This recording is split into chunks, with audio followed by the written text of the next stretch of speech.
Oh ya, ini alhamdulillah nih kita sudah berada di penghujung acara jelajah Ramadan kita karena hari ini adalah sesi keempat, berarti sesi terakhir ya. Semoga di sesi-sesi yang sebelumnya yang sudah kita lewatin itu bisa memberikan manfaat juga, dan sesi terakhir ini juga semoga bisa menjadi penutup yang baik, memberikan manfaat yang baik juga buat bunda-bunda sebagai referensi cara pola pengasuhan anak di negara-negara di luar Indonesia gitu. Nah, pertama-tama marilah kita panjatkan puji dan syukur kita atas kehadirat Allah Subhanahu wa taala, karena atas rahmat dan hidayahnya kita bisa dimudahkan untuk berada di sini, berkumpul lagi, bertemu lagi, menyambung lagi silaturahmi, dan tak lupa juga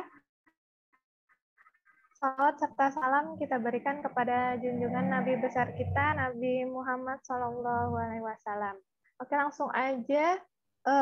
Hari ini kita akan menjelajah lagi nih ke Arab Saudi gitu, dengan pembicaranya bernama Bunda Khairiyati Kusumaning Tias. Nah, beliau ini sudah cukup lama nih tinggal di Arab Saudi, dan sekarang beliau sudah memiliki 3 orang anak gitu. Beliau ini kesehariannya adalah seorang ibu rumah tangga gitu. Nah, mungkin langsung aja karena beliau juga sudah bergabung bersama kita.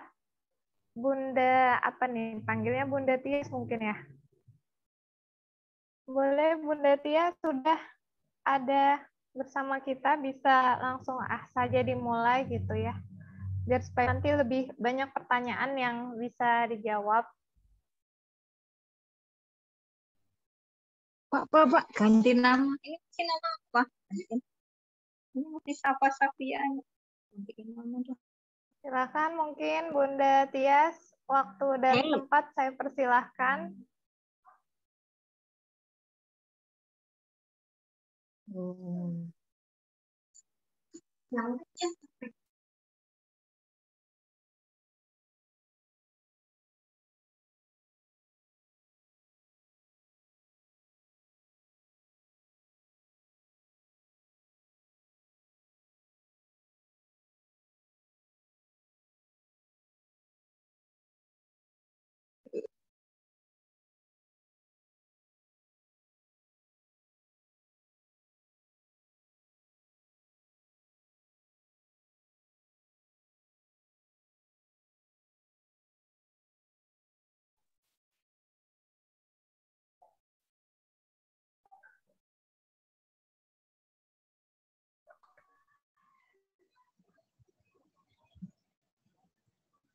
Silakan Bunda Tias.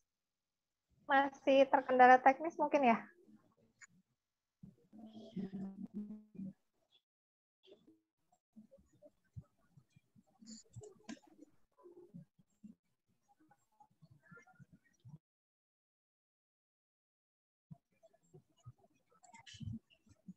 Halo. Ya, silakan Halo. Bunda. Iya, halo Bunda. Apa kabar? Assalamualaikum. Waalaikumsalam warahmatullahi. Ya, ini masih loading di sini. Videonya belum muncul, ya. Bun. Tapi udah itu. Iya nih. Suaranya udah. Videonya, iya kenapa ini nggak muncul? Ayo muncul ya, muncul ya. Sinyal mungkin ya. Coba ya, mungkin. Assalamualaikum warahmatullahi wabarakatuh. Waalaikumsalam warahmatullahi wabarakatuh.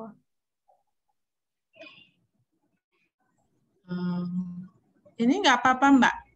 Ya, kelihatan apa-apa, videonya. Apa-apa. Mungkin nanti kelihatan. Muncul sendiri ya. Iya. Materinya mau di-share, Bun? Boleh. Saya sambil nunggu muncul gambar saya kasih nggak usah, wis. Ya, lanjut ya. Bismillahirrahmanirrahim. Assalamualaikum warahmatullahi wabarakatuh. Ibu-ibu, mohon maaf nih, channel Muslim. Terima kasih sudah memberi kesempatan kepada saya untuk hadir di sini. Alhamdulillah, kita sudah di hari ke-23 Ramadan.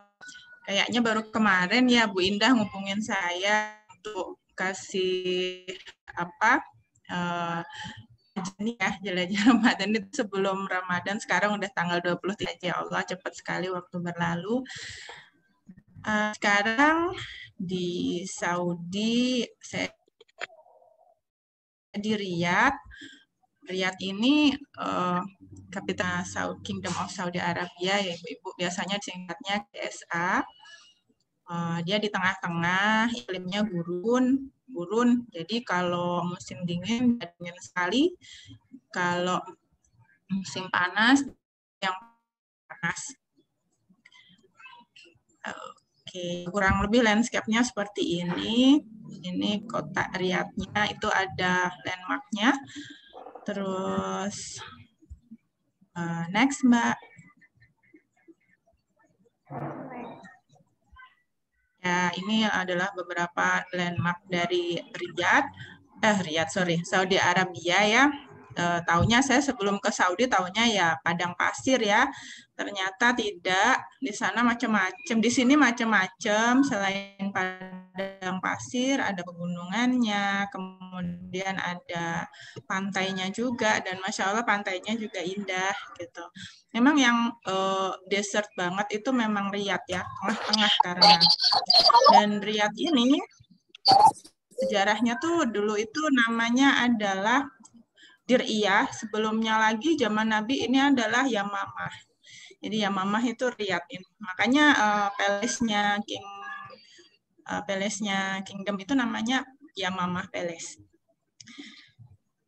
Oke, ada yang hijau juga itu di daerah selatan yang dekat Yaman ya.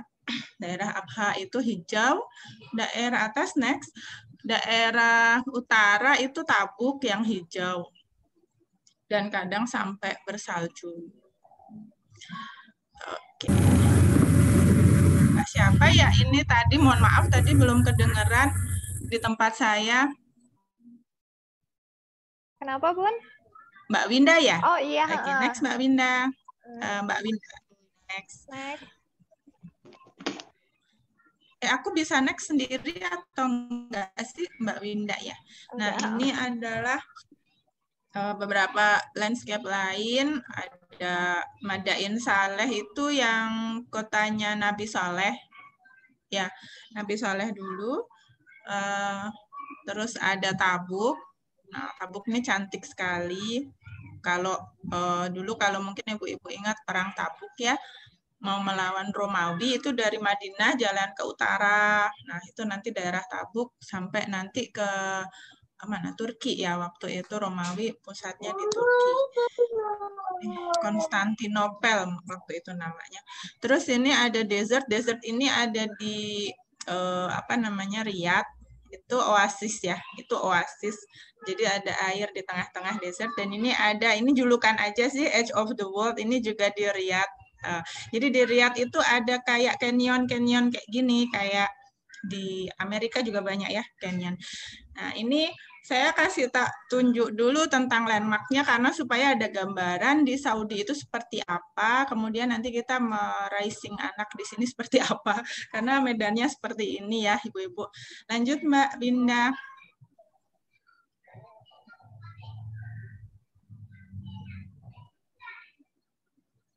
Nah ini kalau dilihat memang kayaknya Arab gitu ya, tapi begitu saya masuk ternyata ada Filipina, Prancis, kemudian Afrika, kemudian India, Pakistan, dan orang-orang bule sama Cina. Masya Allah, Cina, Turki, Cina, Syria,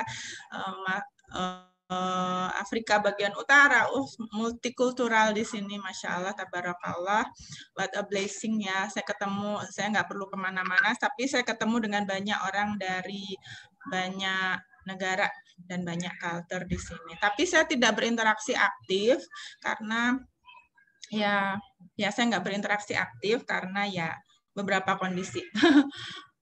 Oke, next. Dulu pernah berinteraksi itu waktu saya ikut kelas bahasa Arab, itu saya berinteraksi dengan orang Pakistan, Perancis, India, British, kayak gitu, karena belajar bahasa Arab ya. Sekarang pandemi tutup itu les-lesan bahasa Arabnya. Ya ini, kami pindah ke Saudi Arabia tahun 2013. Jadi sudah 8 tahun ya, alhamdulillah. Waktu itu masih anak satu, baby umur 8 bulan kami bawa ke sini. Waktu itu masih visa visit, datangnya belum mendapat resident permit. 6 bulan kemudian kami mendapatkan resident permit. Next, Mbak. Oke, suami ke Saudi dalam rangka bekerja ya ibu-ibu, bukan sekolah. Jadi nanti ceritanya akan sedikit berbeda dengan episode-episode sebelumnya mungkin ya. Oke, setelah datang ke Saudi, waktu itu baby saya yang pertama umur 1 tahun, lalu hamil, anak kedua lahir tahun 2014, kemudian 4 tahun kemudian yang terakhir lahir tahun 2018. Sekarang umurnya yang paling besar 8 tahun, kemudian adiknya itu 6 tahun, dan yang terakhir 2 tahun. Next. Oke, startnya cerita tentang tentang raising anak di Saudi Arabia seperti apa. Sebenarnya kalau 8 tahun tuh Bu ya, kalau di sini tuh masih cimit-cimit gitu, masih kecil gitu. Jadi kalau teman-teman saya banyak sekali yang udah puluhan belasan tahun di sini. Jadi di sini kalau ada senior-senior yang di Saudi, punten permisi saya kalau ngomong kalau salah diluruskan gitu ya. Jadi ini yang sebatas saya ketahui selama 8 tahun ini ya ibu-ibu, dan pengalaman saya pribadi. Oke, kisah melahirkan pertama kali di luar negeri itu kan anak kedua ya ibu-ibu. Anak pertama lahir di Depok, anak kedua Ihsan itu lahir di Riyadh tahun 2014. Jadi waktu itu hampir tidak ada masalah, ketika ke rumah sakit juga tidak ada masalah, karena yang berperan penting saat itu adalah asuransi kesehatan. Jadi asuransi kesehatan apa yang kita pegang. Di sini begitu ibu-ibu. Jadi asuransi kesehatan itu yang menjadi salah satu syarat dalam pembuatan resident permit juga untuk kita mendapatkan kartu tanda penduduk ya warga negara asing gitu ya, atau dinamakan iqomah. Itu syaratnya adalah asuransi kesehatan. Nah, kita jadi sebelum punya iqomah nih kita harus punya asuransi kesehatan dulu gitu. Kemudian dan ini berlaku untuk semua warga negara asing yang bekerja di sini ya ibu-ibu. Jadi setelah kita asuransi kesehatan ini macam-macam levelnya. Ada yang level A, B, C, VIP. Waktu itu suami yang bekerja, jadi suami memilih untuk mendapatkan asuransi kesehatan yang paling bagus, karena waktu itu kan tahun-tahun pertama ya ibu-ibu, kita nggak tahu bagaimana nanti pengurusannya, jadi suami minta memilih yang paling bagus dan paling mudah supaya kami easy gitu, nggak ketemu sama masalah yang aneh-aneh gitu. Alhamdulillahnya bisa membeli itu asuransi kesehatan yang paling bagusnya, atau di sini levelnya tuh VIP. Nah kalau sudah level VIP biasanya kalau pergi ke rumah sakit itu nggak perlu bayar apapun. Jadi kayak kita ke dokter gitu ya, ke dokter itu kita nggak perlu bayar. Itu kalau VIP. Kemudian setiap bulan juga bisa sama seperti di Indonesia, kita konsultasi sama seperti di Indonesia, tapi dibebaskan ya, maksudnya nggak ada aturan kita tiap bulan mesti konsul kayak gitu, nggak. Jadi dibebaskan ke orang masing-masing, individu masing-masing. Kenapa ya ini videonya? Terus, bentar ya, saya close dulu video saya, semoga bisa.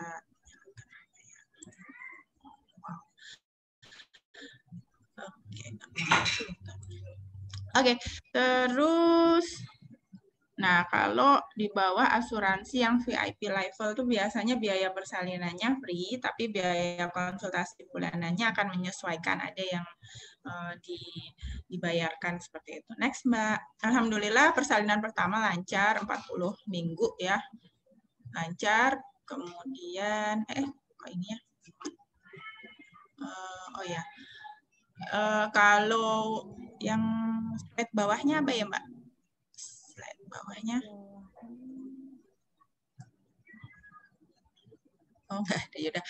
Slide yang tadi aja, Mbak. Jadi, kalau kami, ini kan slide sebelumnya, Mbak.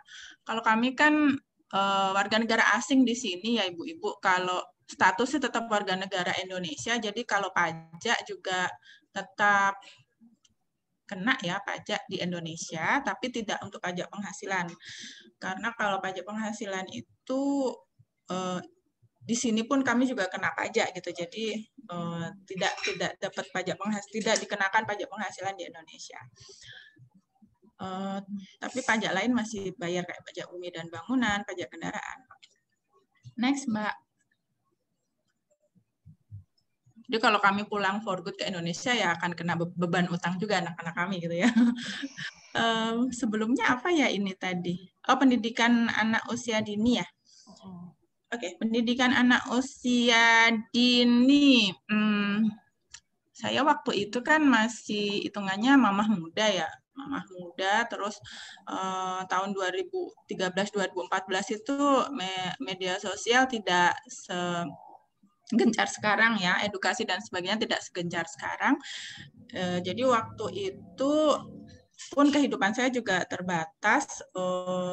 Di Riyadh itu tidak seperti di Indonesia atau di negara lain, karena di sini tahun 2013-2014 wanita masih tidak bisa keluar dengan mudah gitu. Jadi kalau keluar harus dengan pendamping, dengan suami atau bareng-bareng sama teman seperti itu. Bahkan saya masih ingat garam habis pun juga nunggu suami pulang kerja gitu. Mas, garam habis gitu, nanti baru dibeliin suami.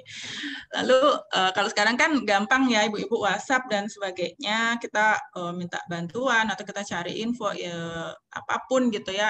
Internet itu mudah sekali gitu. Tapi ingat saya tahun 2013-2014 itu tidak seperti sekarang, tidak seperti sekarang. Ya, saya bahkan untuk berkomunikasi dengan tetangga saya yang sama-sama Indonesia di lantai 3 apartemen itu susah sekali. Jadi belum punya WhatsApp kalau nggak salah waktu itu.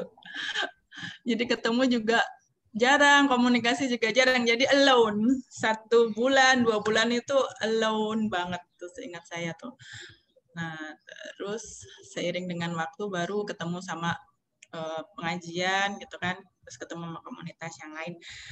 Nah, kalau pendidikan anak usia dini itu dikembalikan pada nilai keluarga masing-masing, karena memang di Saudi ini kan ekspatriatnya jumlahnya besar ya Ibu-Ibu, ada 30% mungkin ya ekspatriat itu yang bekerja. Mereka umumnya bekerja di sini dan sekolah gitu ya.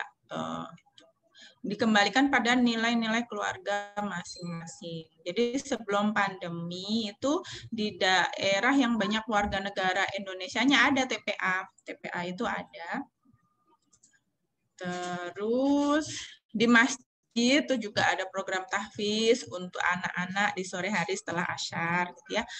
Nah, terus tapi kalau saya saya sebelum anak-anak usia 5 tahun itu full dengan saya, belum saya sekolahkan, artinya seperti itu.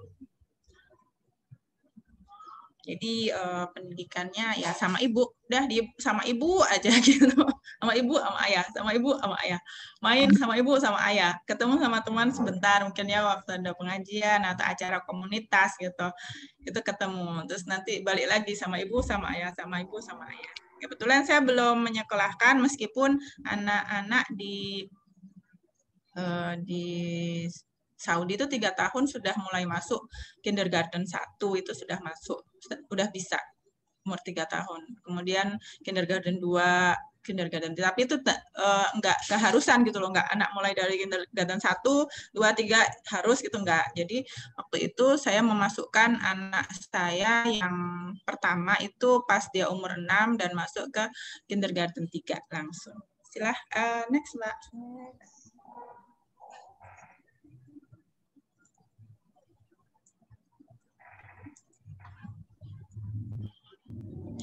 Oke, daycare ya. Daycare apa? Kalau ibu bekerja, apakah ada daycare? Ada. Daycare ada di sini. Kualitasnya bagaimana? Ada harga, ada rupa. Jadi di Saudi itu fair ya ibu-ibu. Mau bayar mahal ya bagus, mau bayar murah ya ala kadarnya seperti itu. Kebetulan nih pas saya datang waktu itu belum kayak saudisasi, itu belum gencar banget tapi udah mulai. Saudisasi belum gencar banget tapi udah mulai. Terus nah saudisasi itu apa gitu kan. Jadi ekspatriat udah mulai dipaksa secara halus untuk meninggalkan Saudi. Kemudian memperbanyak pekerja wanita di berbagai sektor di Saudi. Bahkan kemarin sudah muncul berita kalau akan ada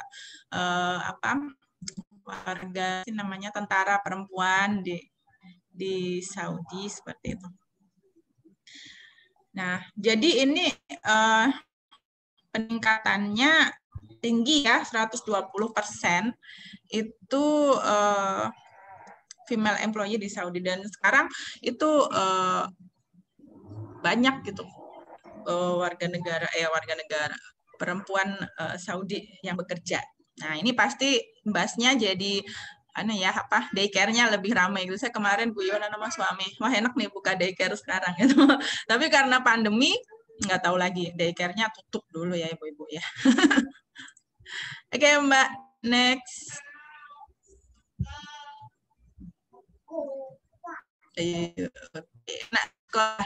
Sekolah di Saudi itu ada beberapa macam sekolah ya ibu-ibu.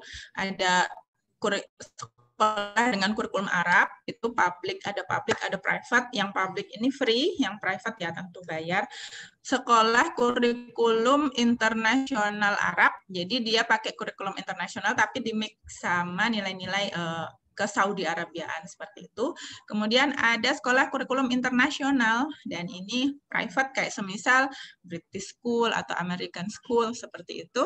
Bahkan di situ tidak ada muatan ke Arab-Araban gitu ya, kalau benar-benar pure international school.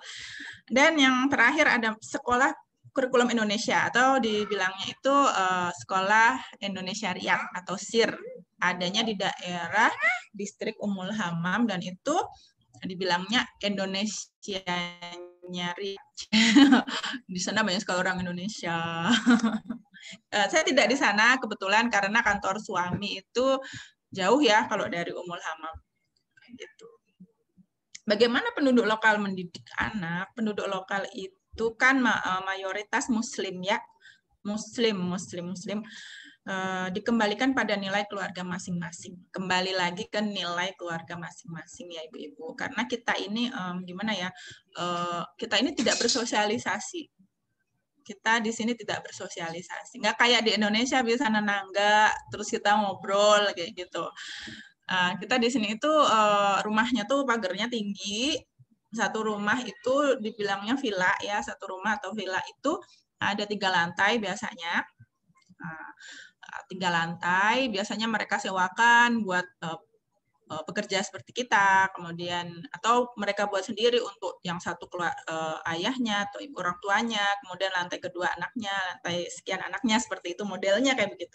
Jadi mereka kalau bersosialisasi itu ya sama keluarga besarnya sendiri gitu.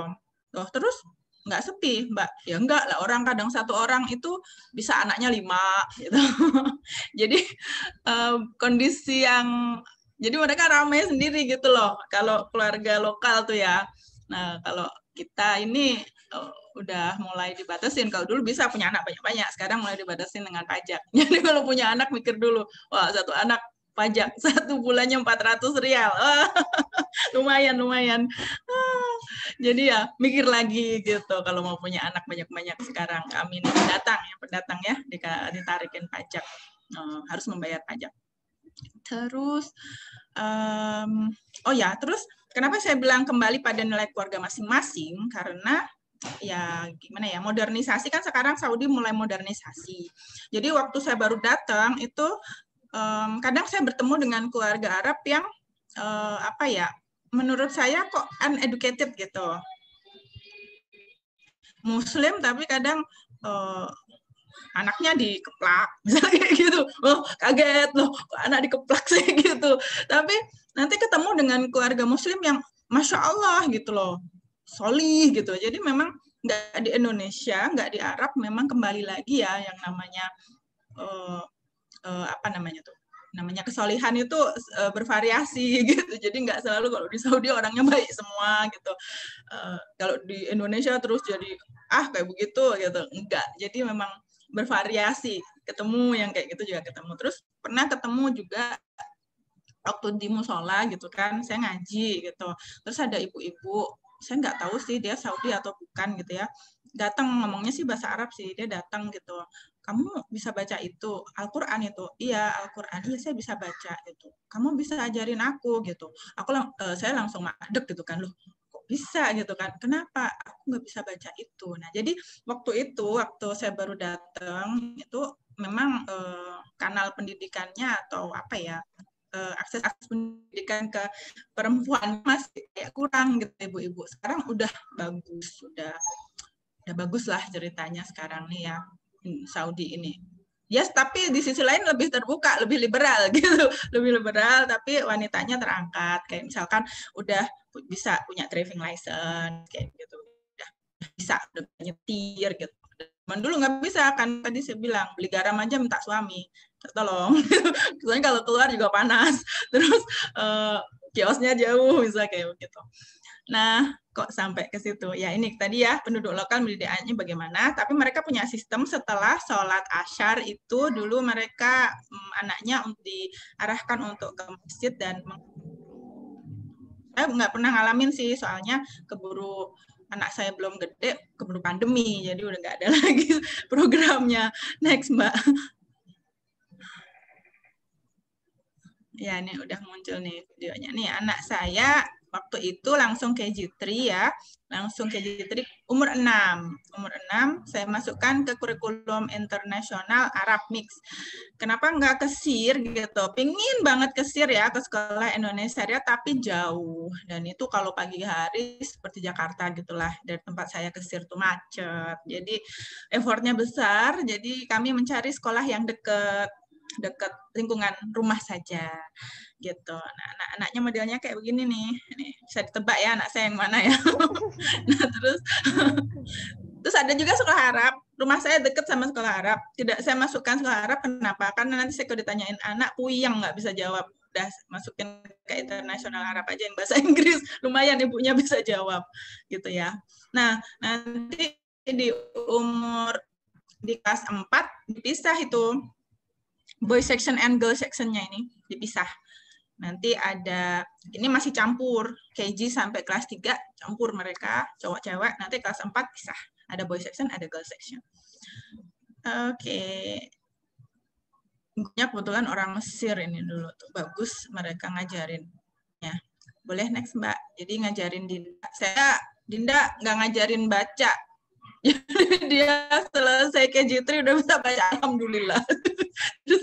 Nah ini waktu pertama kali sekolah ya, ini section ada tulisan girl section, saya nyoba nyari fotonya ini nggak dapet, itu girl section, jadi kayak begitu tuh ditutup, ada tutupannya ya gitu, tapi ini yang di luar yang jaga siapa gitu kan, satpamnya cowok cewek, cowok. Nah nanti bapak-bapak ini pada berjajar kalau jemput nih, berjajar di luar, dipanggilin, Dinda Sofia Hidayat, kayak gitu, atau siapa gitu, dipanggil pakai mic gitu. Yang satu masuk ke dalam kan suaranya anaknya keluar kayak gitu. Nah begini, mereka apa ya, orang Saudi itu tipikalnya suka yang party-party gitu. Mereka suka party-party, terus suka yang jadi kayak sekolah juga didatengin badut biar anaknya nggak nangis gitu loh. Datang hari pertama sekolah kan biar anak-anak nggak nangis, ada entertainnya kayak gitu mereka tuh. suka yang gemerlap gitu ya. Orang Saudi itu suka kasih hadiah. Itu kan budaya Islam juga ya. Duta habu suka kasih hadiah, kemudian ya gitulah, suka party kayak gitu.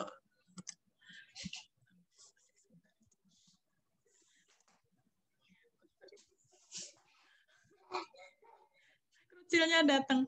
Nah, ini hari pertama sekolah anak saya dulu ini. Ya, ingat diantarin sama ayahnya. Saya nggak ikut ya, ibu-ibu. Jadi udah dari situ udah masuk diterima sama gurunya. Nanti kalau misalkan saya mau jemput, ya gitu saya bisa masuk. Tapi ayahnya nggak bisa kan, pakai mic tadi itu di halo-halo sama orangnya. Tidak Sofia Hidayat, nanti anaknya keluar. Lanjut Mbak, silahkan. Ini ya, hanya mengantar sampai gerbang, nggak nemenin. Oke, sekarang ke raising child ya. Jadi kalau dasar pengasuhan anak saya apa ketika di negeri orang begini ya. Saya jujur waktu itu awal-awal punya anak, raising anak di sini saya nggak kenal sama ini. Yang di layar ini saya nggak kenal. Jadi yang saya omongkan setelah saya 8 tahun di sini ya ibu-ibu. Jadi gimana supaya kita bisa survive di negeri ini gitu loh, di luar negeri itu. Saya awalnya itu sempat stres karena saya ini orangnya kan suka nenangga ya dulu waktu di Indonesia tuh suka nenangga, kemudian ngobrol di taman kayak gitu. Jadi begitu di Saudi ketemu tembok sama tembok lagi itu ya bisa dibayangkan lah ya, saya lumayan gimana nih. Nah, terus ngasuh anak nggak tahu caranya juga waktu itu, nggak tahu cara ngasuh anak gimana gitu. Jadi waktu itu pelampiasan saya, mohon maaf nih saya cerita, itu gadget gitu, saya kasih gadget anak, tapi justru malah jadi bumerang. Waktu itu malah menyusahkan saya di saat anak itu umur 3 tahun. Nggak mau makan, maunya nonton, kayak gitu-gitu ya. Jadi waktu itu saya sungguh terpukul gitu kan. Ini kenapa sih kok nggak bisa raising anak ini, gimana ini gitu kan, menyalahkan tembok-temboknya Saudi seperti ini. Nggak, suatu saat saya bertemu sebuah komunitas yang memberi pencerahan gitu ya, dan dikatakan bahwa anak umur sebelum 5 tahun itu lebih baik, lebih bagus kalau bersama dengan ibunya, seperti itu, dengan keluarganya. Di komunitas itu saya punya pencerahan gitu loh, di saat saya stres gitu ya, anak saya nggak bisa makan loh, ada hubungannya loh, gadget sama nggak mau makan. Itu saya dapat pencerahan seperti itu. Ya Allah, ternyata saya di Riyadh ini adalah rezeki ya gitu. Saya nggak perlu nggak perlu sosialisasi, bukan. Saya bisa fokus sama keluarga, saya bisa komunikasi sama, bisa nyontoh saya gitu loh, nggak lihat contoh yang lain di sana ya. Nah, kemudian pengaruhnya juga nggak selalu positif gitu ya. Nah, ini waktu itu saya baru sadar, oh ternyata ada bagusnya ya tembok-temboknya ini gitu loh. Saya jadi fokus sama mereka, mereka fokus sama saya gitu. Setelah itu setelah itu saya mulai intens untuk belajar parenting gitu. Dan waktu itu belum seperti sekarang kan, belum ada webinar, bingung lagi belajar parenting, tapi kok ini gimana sih caranya sebenarnya kayak gitu kan ya. Nah, terus ya banyak membaca, banyak ngerumpi sama ibu-ibu juga ngomongin tentang ini, bukan ngerumpi, ngomongin tentang gimana sih cara ngasuh anak gitu kan. Nah, terus waktu itu kan udah ya batasi gadget gitu. Pertamanya kan memperbanyak syukur. Akhirnya saya bersyukur kan waktu itu ternyata saya menemukan insight lain di balik saya tinggal di Saudi seperti itu. Kan saya awalnya nggak bersyukur ya, pinginnya tuh jalan keluar, ayah pinginnya tuh ibu bisa jalan-jalan ke taman sendiri gitu loh, ngajak anak-anak kayak gitu, ternyata enggak kan. Dan terus di situ saya berbanyak syukur, kemudian saya batasin gadget ke anak-anak. Saya masih belum tahu nih ibu sehat mental jiwa nih, saya belum tahu. Kemudian waktu itu tahunya adalah komunikasi yang baik, benar, dan menyenangkan. Ini harus nih komunikasi baik, benar, dan menyenangkan dengan anak. Waktu itu ada teman di sini bedah buku, Masya Allah deh, waktu itu dibuka tentang bagaimana children, kita bicara ke anak sehingga anak juga bisa listen to kita gitu.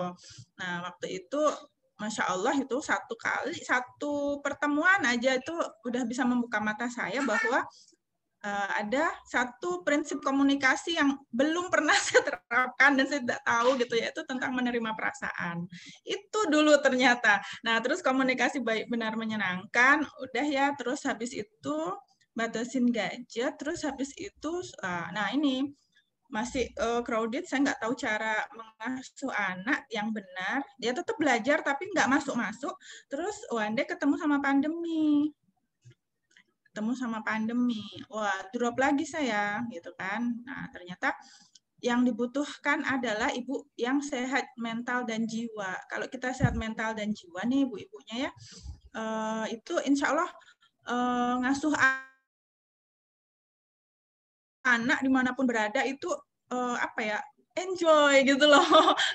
Saya ini kebetulan Bu, kata psikolog yang saya pernah ajak omong, itu tuh ada 2 macam ibu di dunia ini. Yang satu ibu suka main sama anak, sama ibu yang nggak suka main sama anak. Saya masuk ibu yang nggak suka main sama anak. Saya ngaku daripada main sama anak, saya lebih suka jalan-jalan kah, lebih suka nge-mall kah, lebih suka baca buku ya gitu waktu itu ya.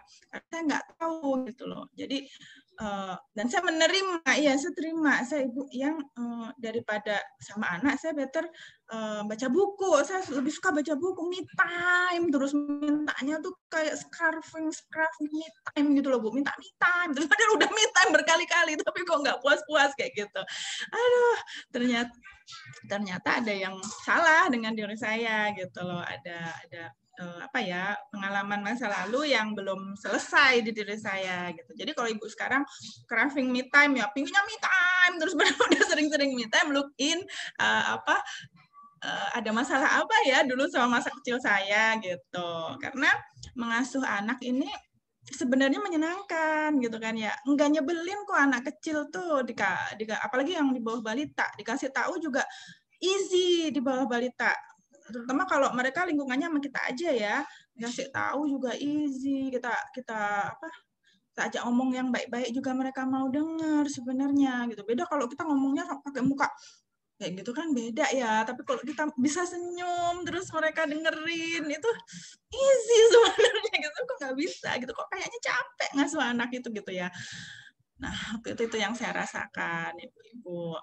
Nah, terus saya akhirnya kan sadar ada yang salah sama diri saya gitu kan, jadinya memperbaiki diri, mencoba banyak syukur, mencoba banyak zikir, memperbaiki diri lah istilahnya seperti itu, karena dan tidak mendinai kalau saya ini ada masalah, misal seperti itu. Jadi kalau ibu-ibu look in lagi ternyata saya ada masalah gitu ya, segera cari bantuan gitu ya, segera cari bantuan gimana untuk menyelesaikan masalah dengan diri saya sendiri. Insya Allah kalau masalahnya dengan diri sendiri selesai, main sama anak, ngasuh anak itu enak Bu, bener. Ya capek, tapi akhirnya ada enaknya gitu ya. Terus habis itu saya ketemu dengan bagaimana ya caranya gitu ya. Itu ternyata memperkuat bonding ya ibu-ibu, memperkuat bonding. Kembali lagi memperkuat bonding ini kok anak saya kayaknya kok kurang deket ya sama saya, padahal selama ini deket sama saya gitu loh. Ternyata saya sibuk sendiri, anak sibuk sendiri gitu, bondingnya kurang gitu. Jadi harus ditambah lagi bonding. Yang kuat bonding malah suami sama anak tuh kuat bonding. Kenapa? Main. Suami sama anak main gitu. Suami sama anak-anak sabar gitu, enggak ya, suami sama anak main, suami sama anak sabar, jadinya ya bondingnya tuh bagus, anak sama tapi kok sama ibu kayaknya kayak kurang gitu kan terasa ya Bu ya. Nah itu sekarang saya lagi mencoba memperbaiki bonding lagi, karena kan kemarin saya ada masalah tuh Bu ya, pandemi loh, lumayan dari datang ke Riyadh sampai pandemi kan udah sekitar 4-5 tahunan ya.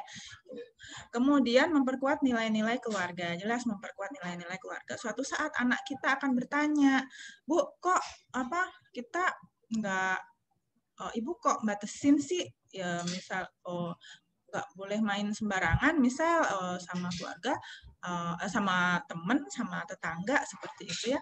Nah kayak gitu.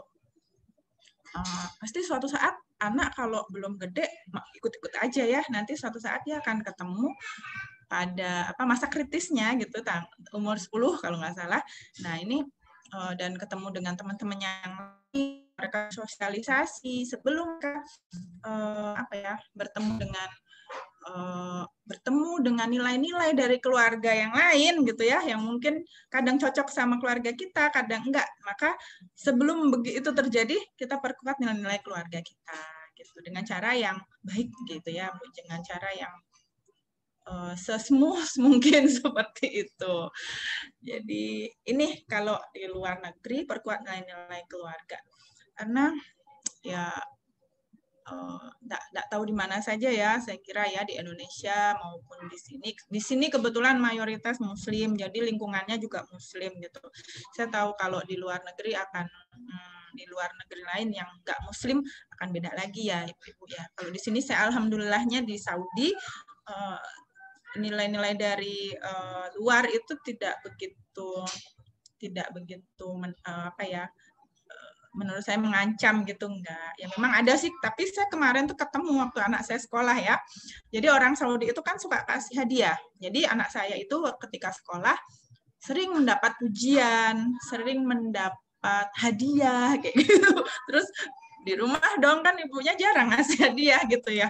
Nah, itu diprotes misalnya kayak gitu, kurang semangat. Terus ya kayak gitulah. Terus lebih suka sama gurunya, jreng-jreng gitu. Lebih suka sama gurunya. Jadi harus menetralisir lagi.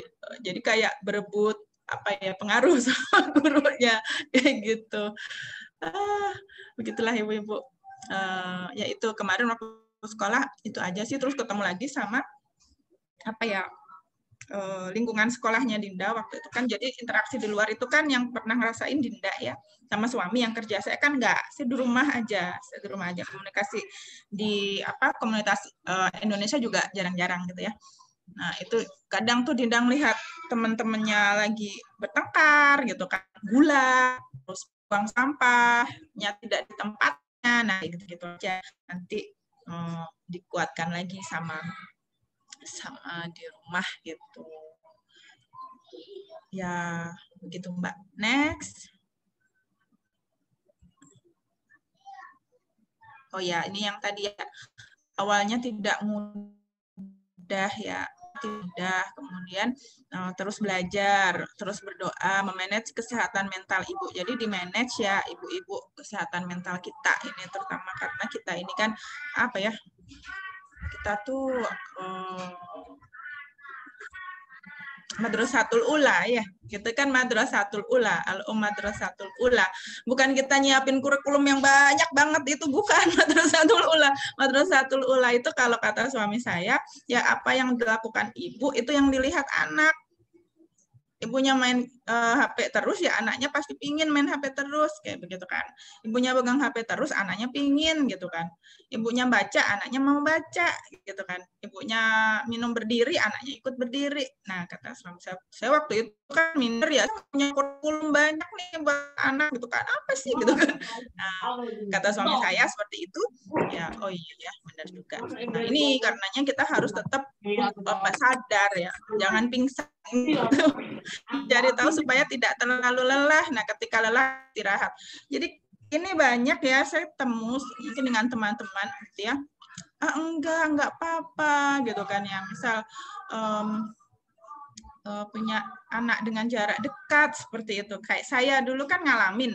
Kalau saya akuin capek gitu kan, punya anak dalam jarak dekat gitu. Tapi ada yang enggak apa-apa ini gitu, tapi ternyata kenyataannya sangat lelah kayak gitu. Ketika lelah enggak tahu solusinya bagaimana, mengeluh. Ada enggak yang kayak gini? Saya juga dulu begitu, kalau lelah mengeluh anak kena, misal kayak gitu. Lelah mengeluh anak kena. Ya kalau kenanya cuma muka kita cemberut gitu ya. Kalau sudah sampai cutan, sampai teriakan, bentakan kayak gitu kan yang anak ya. Jadi kita harus akuin dulu nih ibu-ibu, kalau misalkan pekerjaan kita melelahkan, kita harus terima, iya pekerjaan ini melelahkan. Mandi pilah-pilah mana yang important, mana yang enggak, mana yang mendesak, mana yang enggak, kayak begitu. Dan boleh kok minta tolong ke suami, misalkan, Mas, aku nggak bisa nih jemur baju, udah capek banget, ini gilingan ketiga, misalnya kayak begitu. Nanti kadang kan sungkan ya, suami udah capek-capek kerja gitu kan. Ya terus siapa tahu suami mau ya kan. Nah itu dikomunikasikan, nggak ujung-ujung berengut, habis itu brok. Itu ya ke siapa-siapa, saya sendiri gitu ya. Nah jadi ya kan ya. Jadi ibu-ibu kalau misal capek ya dikomunikasikan ke suami. Kan partner terdekat ya suami. Kalau suami, iya aku juga capek nih Mi, gimana kalau ambil pembantu misal kayak gitu. Ya udah, kalau memang keputusannya ambil pembantu dan itu bikin kita waras ya silahkan. Tapi mungkin ada budget lebih ya. Saya dulu pernah pada fase seperti itu hingga akhirnya pandemi. Pandemi nggak berani masukin pembantu, ya sudah. Dinikmati. Tapi suami saya tahu konsekuensinya. Akhirnya benar-benar apa yang dikerjakan membantu dulu ya suami yang kerjain gitu. Nah, ketika lelah istirahat, jangan dipaksa. Gitu. Kalau lelah istirahat jangan dipaksa. Saya kalau lelah gitu bisa langsung misal refleks gitu ke fisik ke anak misalnya gitu. Ya bukan ditampar, bukan ya ibu-ibu, kayak misalkan anak jadi diprekes misal kayak begitu ya kalau pas rewel. Kan saya ada toddler nih. Toddler kan mulai bertingkah ya, toddler. Nah, itu kalau kita nggak tahu ya, kita nggak sadar, kayak begitu terus tuh, rekes saja terus tuh, atau diremes terus tuh. Nah, nanti anak-anak bales ke kita, ngeremes kita lah, atau bertingkah apalah kayak gitu. Jadi kalau lelah, ini juga tips dari suami saya tanya kan, kok bisa sih Mas kamu sabar gitu ya sama anak-anak gitu kan. Dulu ibu itu gimana? Emang ibumu nggak pernah marah kalau pas lagi capek? Nah, kebetulan ibu mertua itu bekerja gitu. Nah, kebetulan pas saya menikah dengan suami, ibu mertua udah nggak ada. Jadi saya nggak banyak tanya-tanya gitu. Waktu itu dikasih tahu suami, ya ibu itu kalau capek tidur gitu. Ibu itu kalau capek tidur. Oh, jadi nggak pernah marah. Hard gitu suami untuk bilang, ibu marah ya kayak gitu. Oh my god, aku jauh banget dari sosok ibu suamiku gitu kan. Jadi kalau aku pengen punya anak yang sabar kayak suamiku, harus jadi kayak ibunya suamiku. Ya Allah jauhnya gitu kan ya. Nah itu salah satu kenapa ketika lelah istirahat yaitu ya, karena kalau dipaksa nanti mesinnya jadi ambrol ibu-ibu. terus belajar gitu ya, terus belajar. Ya ini sekarang tantangannya era sekarang ya, era melimpah sekali informasi hingga kita kadang bingung memilah-milah. Nah kalau kata guru saya mah, mana yang cocok ikutin gitu aja, kalau nggak cocok ya udah gitu, daripada kita stres sendiri ya nggak. Kemudian sosialisasi secukupnya. Nah nggak kelompok ini diikutin, kelompok itu diikutin, kelompok ini diikutin.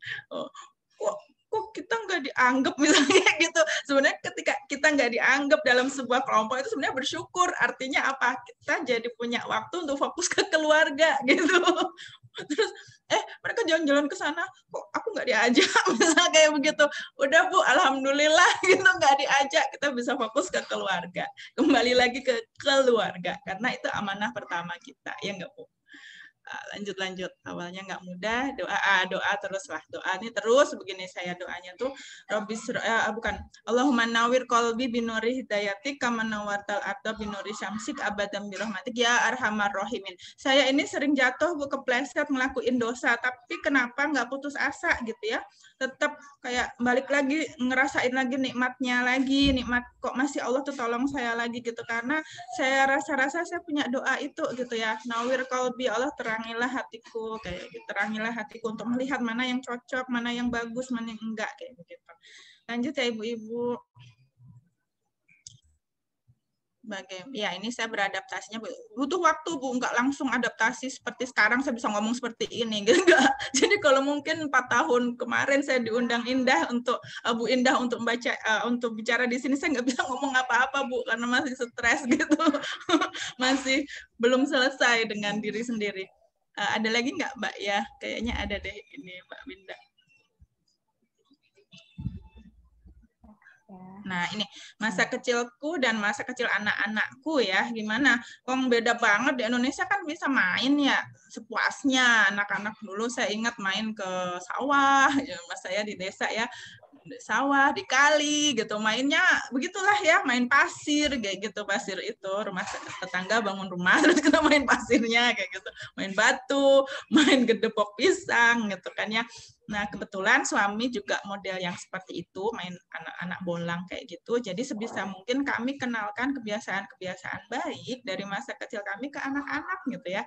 Jadi kayak bersepeda, bermain pasir, menyayangi hewan, kemudian main bola, manjat pohon, membaca, dan apa ya, saya sangat menyadari di era gadget seperti ini, bermain seperti ini sangat penting sekali untuk membangun bonding dan membuat apa ya, ingatan masa kecil anak-anak gitu, supaya nanti ketika mereka punya anak, mereka tahu gitu loh cara main sama anak tuh gimana gitu, main bola, terus manjat pohon, kemudian main pasir, nyayangin hewan kayak gitu-gitu. Itu kami pingin punya anak-anak punya memori itu gitu. Kalau mereka nggak punya, gimana caranya nanti mereka main sama anaknya gitu ya. Jadi kami anggap ini salah satu cara untuk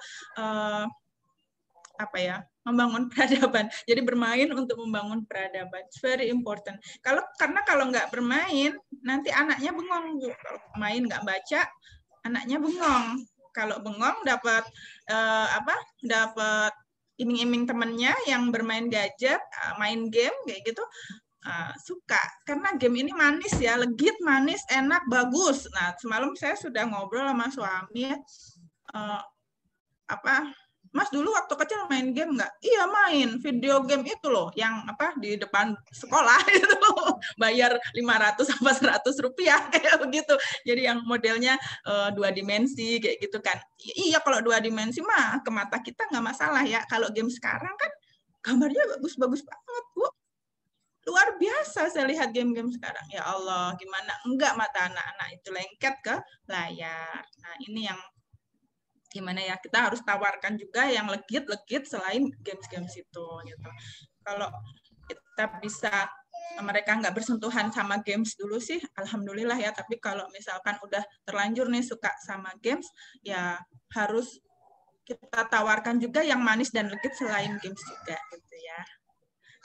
Oke, meski terbatas ruang waktu, ajak anak main baik di rumah maupun di luar rumah. Cara ampuh untuk memperkuat bonding, bermain ya, bermain di rumah, di luar rumah.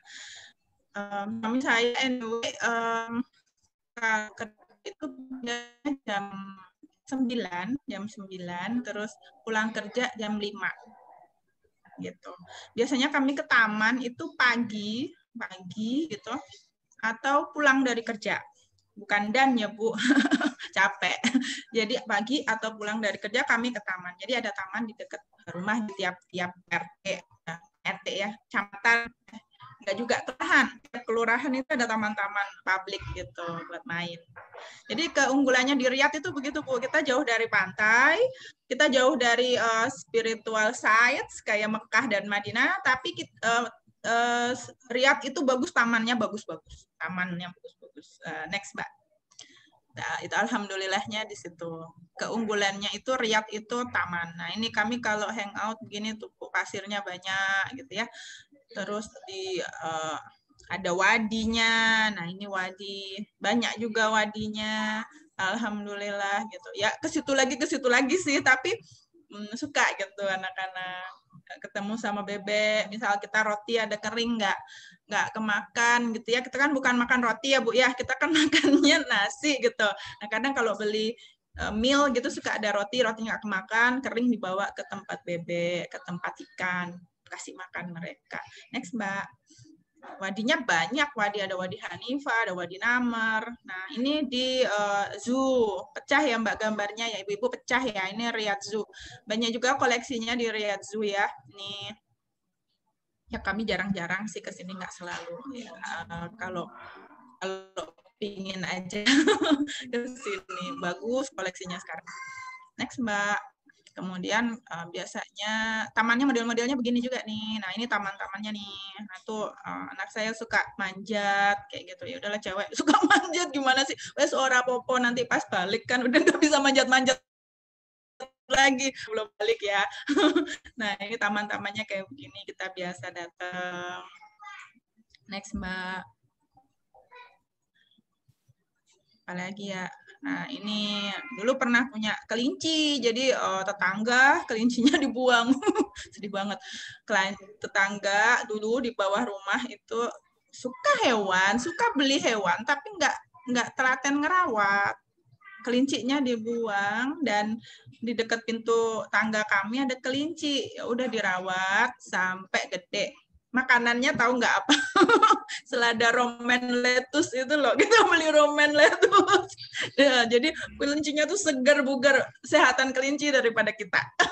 Sampai akhirnya kita serahkan pada yang berkepentingan. Jadi kita akhirnya udah nyerah, nggak bisa ngerawat lagi karena kan dia butuh tempat. Kita serahkan pada peternakan kelinci. Tapi si peternakan kelincinya bilang, nanti ini one day akan jadi sate ya. Oh iya, nggak mau. Akan jadi sate katanya. Dan ini juga dulu sering ketemu sama anjing juga. Dan bahkan sekarang orang-orang Saudi itu trennya sekarang memelihara anjing. Gitu. Nah, ini mereka suka nih manjat-manjat seperti ini ya, tamannya seperti ini, tempat hangout kami. Lanjut, Mbak. Oke, terima kasih sudah mendengarkan. Seberapa lama ya saya ngomong, mohon maaf ya Ibu-ibu kalau ada salah-salah kata. Boleh-boleh kalau ada yang mau ditanyakan, silahkan. Alhamdulillah, terima kasih banyak nih Bunda Tias. Wah, luar biasa banget ceritanya ya. Seru banget ngedengerinnya tuh. Dari mulai apa tuh harus berdamai dulu ya sama diri sendiri, terus akhirnya bisa di sana bisa berbaur juga akhirnya sama kondisi di Riyadh gitu. Ya, alhamdulillah. Langsung aja. Langsung aja mungkin ya kita masuk ke sesi tanya jawab. Mungkin bunda-bunda ada yang udah punya pertanyaan nih, penasaran tadi bagaimana kondisi lebih jauhnya di sana. Bisa langsung raise hand atau chat langsung aja. Ini di chat juga udah ada nih satu pertanyaan nih dari Bunda Tri Arfi. Assalamualaikum. Waalaikumsalam. Waalaikumsalam warahmatullahi wabarakatuh. Salam kenal Bun, mau tanya nih, apakah semua daerah di Arab Saudi mempunyai kebiasaan atau kultur yang sama? Bagaimana dengan kebiasaan masyarakat di daerah Tual? Tual ya. Tual ini biasanya kalau nanya Tual mau sekolah nih. Tual ini ada apa ya? Kaus King Abdul apa ya itu, jadi kota town sendiri yang dia itu spesial, beda sama daerah di Saudi yang lain karena dia itu lingkungan kampus internasional gitu. Ada teman saya di sana, tapi saya kurang begitu dekat ya, di daerah Tual. Ya itu internasional ya Ibu, kalau masuk ke daerah Kaus ya. Kaus itu apa sih? Coba nanti di searching ya, Kaus itu Tual. Itu beda sama Saudi ya, lingkungannya kayak di internasional katanya begitu. Saya belum pernah ke sana. Nah, kalau tipikal orangnya beda-beda. Orang Madinah sama orang Arab, sama orang Riyadh, sama orang Jeddah, sama orang Damam, itu mereka beda-beda. Kalau orang Madinah tuh kalem, misalnya kayak begitu. Orang Mekah itu apa ya? Orang Mekah itu saya kurang tahu deh orang Mekah gimana ya, karena kan mostly pendatang ya di sana, dan banyak apa sih kayak rumah apa sih kayak hotel-hotel gitu ya buat menyambut tamu lah kalau di Mekah itu ya. Kalau di Riyadh itu pekerja gitu kan, ya orangnya macam-macam juga, aslinya Damam, Jeddah. Ya saya kurang berinteraksi dengan penduduk lokal, tapi karakter sama aja, menyesuaikan kondisi tempatnya bagaimana. Kalau dingin ya orangnya kalem gitu, kalau panas ya begitulah. Kayak begitu ya, bisa dipahami ya Ibu-ibu, jadi macam-macam. Kalau itu apa sama ya, misalkan melanggar lalu lintas dapat denda, itu sama di mana aja sama. Kalau culture orang kan memang di Saudi itu kan dulu asal muasalnya kan dari kabilah-kabilah yang berbeda-beda, dan mereka kayak kita suku-suku gitu. Nah, sukunya kan beda-beda juga, kayak Sunda, modelnya beda sama Jawa, sama Sumatera kayak gitu. Di sini juga. Maksud lagi kalau Arab nanti Arab gitu kan, nanti ada Arab Saudi sama Arab Mesir beda, sama Arab Emirat sama Arab Kuwait, Bahrain itu beda lagi gitu. Cukup menjawab nggak ya? Semoga menjawab ya Triarsi. Bunda Triarsi. Nah ini tadi ada yang raise hand nih dari Bunda Rahmawati. Mungkin mau open mic Bunda Rahmawati. Silahkan. Mau tanya langsung, silahkan. Oh, Bunda Septi dulu deh. Silahkan, Bunda. Assalamualaikum warahmatullahi wabarakatuh, Bu Tias. Waalaikumsalam warahmatullahi wabarakatuh, Bu Septi. Ya, alhamdulillah akhirnya kita ketemu silaturahim ini ya. Ya webinar. Oh, ya Allah, kangen. Ya, mau nanya nih, Bu Tias. Kalau opportunity untuk ibadah kayak umroh sama haji itu untuk ekspatriat gimana? Apa misalnya kita bisa atau seperti apa gitu? Untuk beribadah ke Haromen ya. Iya. Opportunity untuk beribadah itu ada bedanya karena kan kerja ya, kita kerja. Jadi selain izin Allah juga izin bosnya. Kalau bosnya kasih izin kita berkat. Kemudian kalau sekarang karena dulu sebelum pandemi kita bisa anytime pergi gitu. Sekarang enggak. Jadi harus punya permit dulu untuk berkunjung ke Haromen. Apakah kita bebas COVID atau tidak? Terus kita udah vaksin apa belum gitu. Nah, itu syarat untuk dapetin permit. Nah, sampai sekarang juga anak-anak belum bisa masuk ke situs ibadahnya ya, kayak Masjidil Haram, Masjid Nabawi itu anak-anak belum bisa. Tapi kalau masuk Mekah, Madinah boleh gitu. Ya, kalau kita mesti itu dulu Bu Septi, izin dulu sama bosnya. Kayak misal, oh enak ya bolak-balik bisa umrah, oh belum tentu ya. Belum tentu. Misal kayak Idul Fitri aja ya, kan pinginnya sholat nih di Masjidil Haram atau di Masjid Nabawi, misal kayak gitu ya. Nggak bisa, karena suami harus standby kerja, misal kayak gitu. Belum pernah saya ngalamin. Belum pernah. Nah, selama 7 tahun di sini juga, ini belum pernah yang namanya umrah nyium Hajar Aswad itu juga belum pernah. Jadi, sama lah ya sama yang di Indonesia. Belum, kayak gitu. Bu Septi. Kalau ngerasain homesick gimana? Supaya mengobati homesicknya itu gimana, Bu Tias? Dari mengobati homesick ya. Iya. Bener. Homesick itu obatnya makanan. Kebetulan di India itu di Saudi itu banyak orang India, Pakistan, Bangladesh. Itu bahan makanannya itu sama kayak kita, hampir sama. Bahkan aku bisa ketemu kelentang. Tahu kelentang nggak? Tahu. Kecipir, terus labu siam, terus apalagi ya kacang panjang, toge. Nah, itu Filipina, India, Pakistan, Bangladesh kita sama-sama mirip. Tapi kalau misalkan kita pesen ke GoFood-nya sini ya, GoFood-nya Saudi itu ada namanya Hunger Station ya, itu masih terbatas banget menunya. Paling seputar menu-menu dari Jepang kayak gitu ada. Tapi kalau kita ya begitu, cari bahan-bahannya terus kita masak sendiri. Karena aku kebetulan jauh kan dari Ummul Hammam, komunitasnya orang Indonesia di Riyadh. Oh, kalau di sana hampir tiap minggu ada itu sate, terus apalagi ya sate, terus boto, ya, ada tuh di freezer saya pesen kemarin, papes gitu. Jadi ya kalau pas ada yang mau masakin nyetok gitu Bu Deno. Alhamdulillah sih ya nggak kayak yang di Eropa. Kalau di Eropa kan bahannya susah ya ketemu bahan-bahan kayak begitu. Susah. Nah, walaupun ada susah dan harganya mahal. Di sini hanya susu sawah. Alhamdulillah. Tiap hari kalau ditanya masakan saya bukan nasi kapsah kok. Nah, masakan saya ya lodeh, sayur asem, terus sayur bayam kayak gitu, tempe tahu. Begitu. Kalau itu sekolah internasional, Bu Tias, itu ya, ada yang non-muslim nggak?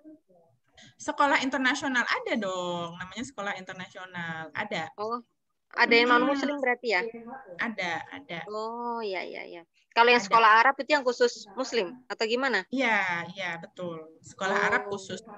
Biasanya yang non-muslim itu kan saudara kita dari Filipina ya, yang bekerja di sini. Mostly mereka itu nurse atau pramusaji. Yang cowok biasanya pramusaji, yang perempuan nurse gitu kan.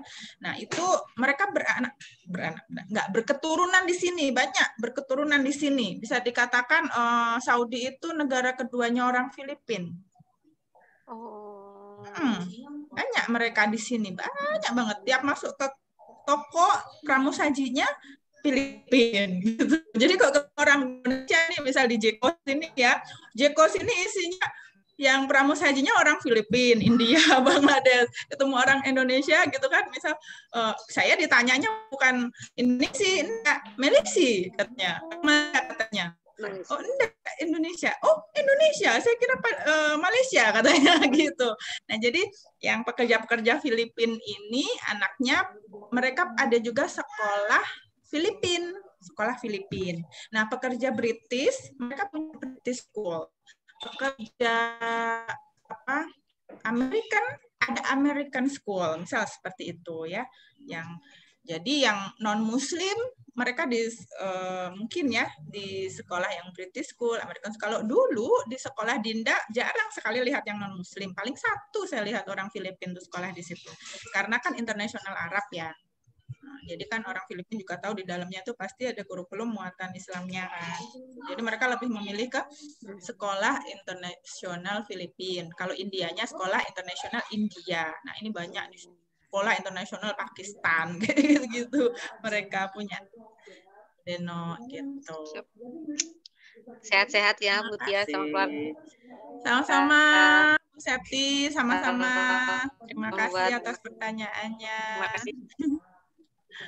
Selamat buka puasa. Bunda Septi. Belum, masih lama. Belum. 4 jam lagi ya enggak ya? Iya, 3 jam lagi lah, Bun. Oh, 3 jam lagi Mbak Winda ya. Bentar 3 jam itu. Bentar lagi. Terima kasih Bunda Septi atas pertanyaannya, Bunda. Lanjut ya, Bunda Tias nih ada lagi nih pertanyaan nih. Betul. Dari Bunda Kiswah Kafa, kenapa anak-anak nggak boleh masuk Masjidil Haram dan Nabawi? Tadi sempat disinggung tuh, Bun. Kenapa, Bun? Ya, COVID betul. ya? Atau... Kenapa? Ya, alasannya itu ya, sekarang masih pandemi, jadi protokol Saudi ini saya lihat lumayan bagus. Mereka bisa kontrol karena memang penduduk Saudi itu tidak banyak ya, sekitar 30 juta. Jauh banget dari Indonesia. Indonesia itu 200 sekian puluh juta. Jadi di sini Masya Allah tabarakallah protokolnya bagus. Jadi meski begitu juga ada kasusnya juga banyak COVID. Tapi alhamdulillah terkendali gitu. Kita punya namanya aplikasi itu Tawakalna. Semuanya harus punya penduduknya. Kalau mau masuk ke toko kita harus show itu Tawakalna. Kita nggak punya infection kita nggak terinfeksi seperti itu. Jadi dianggap sebagai dianggap sebagai komunitas yang rentan terhadap COVID. Sekolah kan sekarang juga ditutup, maka anak-anak juga tidak diperbolehkan untuk memasuki tempat-tempat yang di situ banyak kerumunan. Kayak misalkan kalau kita di Masjidil Haram kan otomatis kita tawaf, orang-orang kumpul seperti itu ya. Yang dapat permit baru orang dewasa yang sudah mendapatkan suntikan vaksin. Jadi kalau kita tidak negatif, tapi kita ada belum dapat suntikan vaksin, kita belum bisa masuk ke Masjidil Haram dan Masjid Nabawi. Begitu. Nah, ini aplikasinya saya kok minta disuruh update. Ya. Itu setiap Itu. warga di Riyadh harus punya ya Bun ya, aplikasi itu? Ya, setiap warga di Riyadh, setiap warga di Mekah, Madinah, setiap warga di Saudi. Aplikasinya namanya Jadi Satu ya, Tawakalna. Dan nggak ada isu di hack-hack, nggak ada. So, kita di Indonesia kan kadang ya? takut, takut nanti di-hack gimana, data dipakai di mana. Nah, ini adalah salah satu entah itu apa ya, blessing in disguise-nya kita tinggal di negara kingdom ya, kerajaan Saudi Arabia, yang namanya isu-isu itu tidak ada gitu. Di ban isu-isu kayak gitu, nggak seperti di negara demokrasi ya. Tapi ada kelebihan dan kekurangannya gitu ya. Jadi yang kelebihannya itu ya lebih menyehatkan pikiran, tapi kadang juga was-was karena kadang aturannya berubah, kemarin ini sekarang begini gitu. Aturan berubah tapi kita nggak bisa protes, sudah nerima akhirnya. Makanya aplikasinya dinamakan Tawakalna, kami bertawakal. Serahkan begitu, pada pemerintahnya. Serahkan pada pemerintahnya. Bercanda ya ibu-ibu, bercanda. Guyonannya begitu. Kalau boleh tahu itu di dalamnya apa tuh Bun? Isinya Tawakalna ya. Isinya Tawakalna ya. Itu kayak ada, kalau di Indonesia mungkin ada kayak kartu keluarga gitu, di situ ada juga? Di Tawakalna itu. Tawakalna, jadi nih, Tawakalna itu adalah aplikasi khusus buat COVID ini. Kemudian mengalami perkembangan, mengalami development isinya. Jadi kalau di situ ada nomor kita, ada nomor asuransi kita, ada status kita udah tes atau belum, ada status kita kena COVID atau enggak, semuanya di situ. Jadi kalau mau tahu kita status kesehatannya bagaimana di situ, gitu. Bentar deh, ini punya saya mesti apa? Iya. Jadi kalau misalnya mau masuk ke grocery gitu ya, mau belanja, suruh tunjuk Tawakalna gitu. Dan dari situ juga bisa ketahuan, misal di sama pemerintah Saudinya ya, tempat belanja ini overload apa enggak, kayak gitu. Bisa ketahuan. Jadi kita kepantau, tempat-tempatnya juga kepantau kayak gitu. Karena tuh masuk itu kita harus scan barcode, yang artinya di sini ada sekian orang di dalamnya. Gitu. Ketahuan. Jadi Masya Allah, nyatanya di Saudi itu ada nggak sih tadi itu ya jadi namanya iqomah, ada iqomah itu nggak ada chip semacam-macam, nggak ada, cuman ya ini dia, bentar deh. Oh ya, yang tadi itu ya, yang kisah melahirkan pertama di luar negeri, di slide itu kan ada iqomah tuh, yang paling kiri. Itu nggak ada chip-chip aneh-aneh gitu, nggak ada. Tapi Saudi itu punya sistem informasi di belakangnya yang sangat, apa ya, menurut saya kuat. Gitu. Jadi misal kita ke rumah sakit gitu ya, cukup kasih tahu nomor HP kita gitu. Itu udah ketahuan file kita di rumah sakit tersebut yang terdaftar. Misal saya rumah sakitnya sukanya ke Hamadi gitu ya. Nah, tapi ya nggak bisa file di rumah sakit Hamadi dengan file di rumah sakit Habib beda lagi. File dengan di rumah sakit yang lain beda lagi. Maksudnya kalau kita di rumah sakit itu, kita filenya lupa nih nomor filenya berapa, kita kasih tunjuk nomor HP kita, dia udah bisa buka. Jadi begitu. Satu orang, bukan satu nomor HP sih, jadi tanda penduduk kita itu, misalnya kita punya satu nomor HP dan itu valid untuk diri kita. Jadi kalau kita nomornya itu, ya itu kita gitu. Kayak misal nomor saya 12345 gitu ya. Nah itu, ya itu berarti Tias gitu. Misal ada transaksi mencurigakan di nomor saya, mereka bisa langsung menciduk saya, ketahuan rumahnya di mana gitu ya. Begitu sistemnya. Masya Allah luar biasa kuat. Nah, kekurangannya memang ketika terjadi sistem down, ya udah sistem down, kita ke bank nih udah ngantri lama, sorry sistem down gitu, ya udah nggak bisa ngapa-ngapain, atau pulang lagi. Pernah kejadian seperti itu juga. Sistemnya bagus ya di belakang kartu itu. Nah, Bun lanjut ya Bun. Oh boleh silakan. Oh Bunda Rahmawati nih akhirnya ditulis nih di chat nih. Assalamualaikum Bun. Ya, waalaikumsalam warahmatullahi wabarakatuh. Biasanya kegiatan apa saja yang dilakukan sama anak-anak di rumah? Dari yang saya simak tadi, orang-orang di sana sosialisasi dengan keluarga mereka sendiri. Bagaimana mengatasi anak bosan? Kalau kita sebagai ibu merasa jenuh, biasanya apa yang dilakukan? Jazakillah khair. Silakan Bunda. Jazakillah. Wah, iya ini. Apa kegiatan bersama anak? Saya itu mau kasih foto, tapi kadang tuh fotonya amburadul. Rumah saya amburadul. Jadi jangan bayangkan rumah saya bersih ya. Rumah saya masih struggling untuk mendeklater rumah saya. Oh ya. Jadi ibu itu memang harus do yang terbaik, tapi kalau kita nggak sempurna ya sudahlah gitu. Kita terima dulu, kita berproses seperti itu ya. Jadi kalaupun anak bosan, oh ya tentu dong bosan. Tapi saya punya mindset bahwa bosan itu bagus. Bosan itu bagus, Ibu. Anak kalau bosan, dia paling pertama ngelendot gitu ya. Mukanya nggak enak dilihat kayak gitu. Tapi dia nanti akan cari sendiri aktivitas sendiri.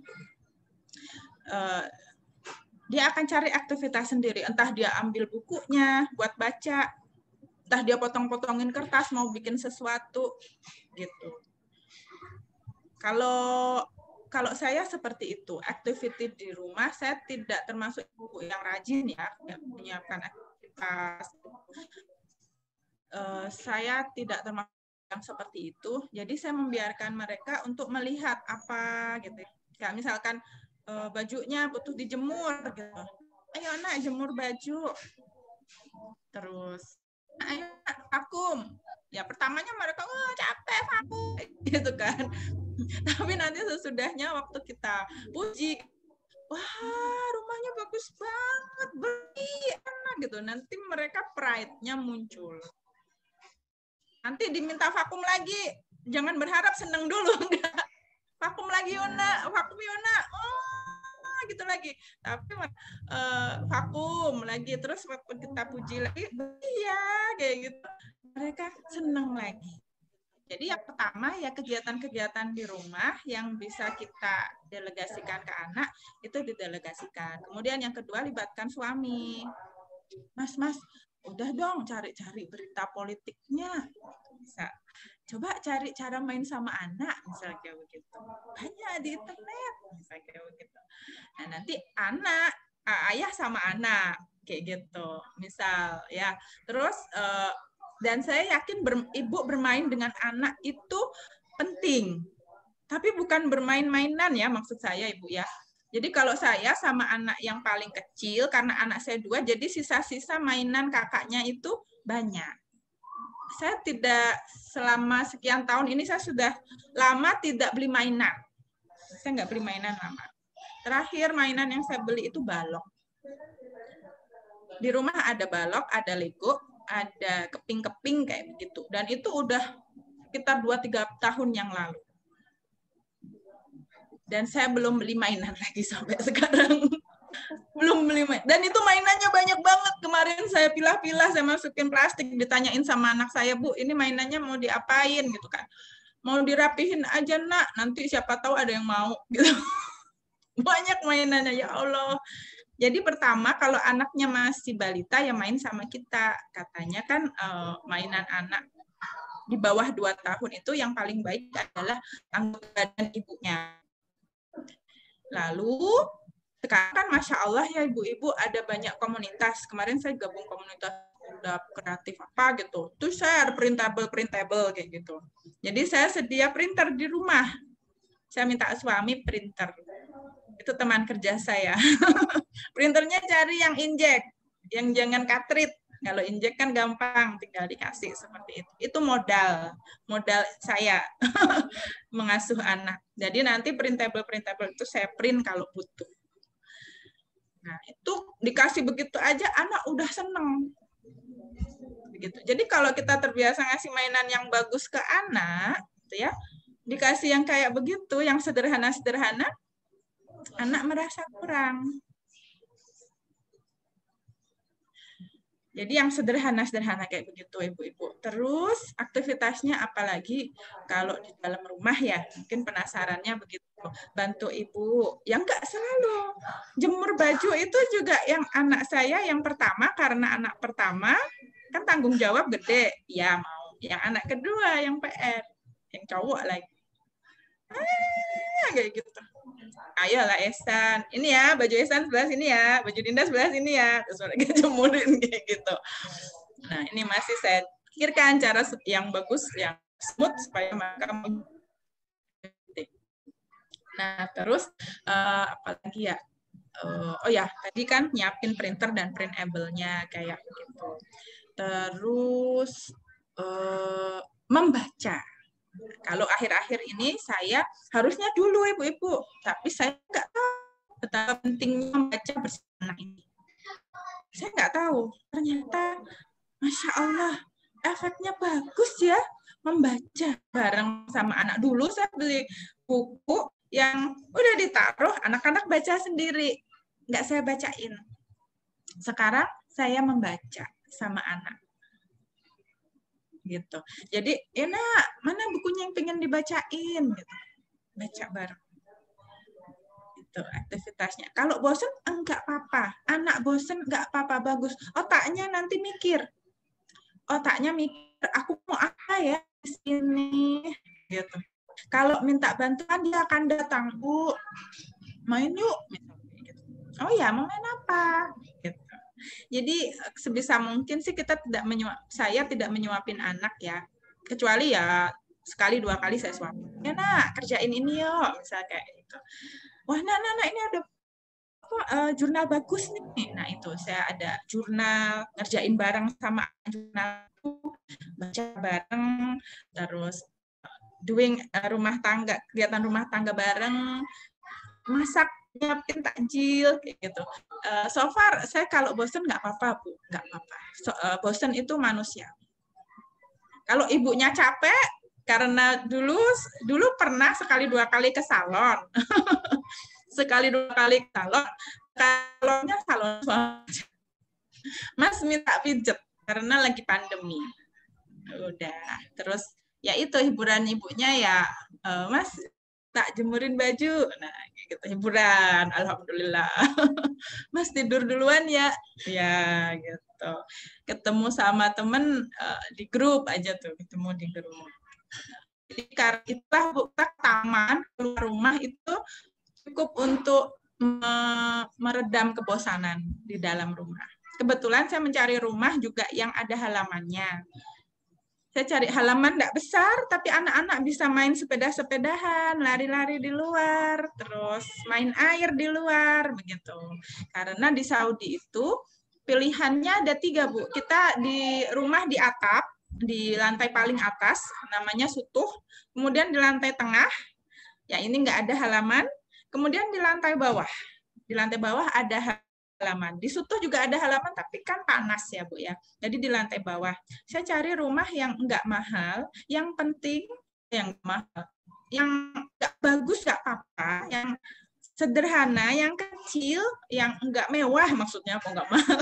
Tapi lantai bawah dan ada halamannya. Jadi dalam memilih rumah juga waktu itu saya pikirkan untuk anak. Jadi saya pikirkan untuk anak. Untuk rumahnya di dalamnya nggak karu-karuan, tapi di dalam ada halamannya. Nah ini saya cari karena saya mikir untuk anak. Halaman itu penting, backyard, halaman. Jadi saya bisa buka pintu. Kalau di lantai 2 saya nggak bisa buka pintu. Di lantai 3 saya nggak bisa buka pintu. Kalau di lantai dasar saya bisa buka pintu. Begitu ada gitu mah. Tanyanya apa ya? Semoga sudah. Alhamdulillah Bunda Tia sudah terjawab semua sepertinya. Ya, terima kasih kesempatannya Mbak Winda dan channel Muslim. Iya, sama-sama Bunda Tias. Karena waktu juga nih yang memisahkan kita. Terima kasih juga Bunda-Bunda yang sudah bertanya. Mungkin sebelum kita akhiri ada tips-tips singkat aja nih dari Bunda Tias buat Bunda-Bunda semua. Yang singkat aja Bun dalam mengasuh anak gitu. dalam mengasuh anak ya. Bismillahirrahmanirrahim. Tips singkat dari saya dalam mengasuh anak yang pertama adalah la in syakartum la azidanakum. Kalau kamu bersyukur, Allah akan tambah nikmat yang kamu rasakan. Jadi anak itu bisa menjadi nikmat, bisa menjadi ujian, dan bisa menjadi bencana seperti itu. Kita syukuri keberadaan mereka. Dan juga ala bizikrillahi tatmainnul qulub. Bukankah dengan berzikir itu jiwamu akan tenang. Jadi kalau udah puyeng, udah kayaknya anak ini kok bikin pusing dan sebagainya, misal seperti itu ya, istirahat, melipir, zikir, istirahat, melipir, zikir. Kalau mau mandi. Jadi kita bikin badan fresh. Anak ini Masya Allah, tabarakallah ya ibu-ibu, investasi investasi akhirat. Jadi kalau ya itu nanti panjang lagi saya kalau ngomong. Mbak Winda, itu aja ya Bu. Dua ayat ini yang Masya Allah ya, saya selalu terkenang dengan ayat ini. La in syakartum la azidanakum. Bersyukur dan berzikir. Oke, terima kasih Bunda Tias. Mungkin sekali lagi nih sesi terakhir sebelum kita akhiri, kita mau foto bareng dulu. Boleh Bunda-Bunda dibuka videonya, mungkin kita mau foto dulu ya. Oke, siap ya? 1, 2, 3. Oke, sekali lagi ya. 1, 2, 3. Oke, alhamdulillahirrahmanirrahim. Terima kasih Bunda Tia sudah bersedia nih menjadi narasumber di acara Channel Muslim. Ya, Semoga Bunda Tia, ya sama-sama Bunda Tia, semoga di sana keluarganya selalu sehat, selalu dilindungi sama Allah. Terus amin. Bisa pulang Doa ke yang Indonesia. Doa yang sama untuk ibu-ibu semua ya, pemerhati Channel Muslim, sehat selalu, stay safe. Terima kasih Bunda. Mohon maaf nih apabila ada salah kata selama memandu acara. Terima kasih buat Bunda-Bunda semua udah setia terus bersama Channel Muslim di acara Jelajah Ramadan. Alhamdulillah sesi keempat ini juga merupakan sesi terakhir dari event Channel Muslim di bulan Ramadan. Semoga kita bisa bertemu lagi di Ramadan tahun berikutnya gitu. Dan akhir kata saya mewakili seluruh keluarga besar Channel Muslim mengucapkan mohon maaf lahir dan batin. Salam juga untuk keluarga-keluarga di rumah gitu ya. Akhir kata saya tutup. Terima kasih Bunda Tias atas kesempatannya ya. Sama-sama. Wassalamualaikum warahmatullahi wabarakatuh. Waalaikumsalam warahmatullahi wabarakatuh. Terima kasih Bunda-Bunda. Sehat-sehat terus ya. Sama. Amin. Amin.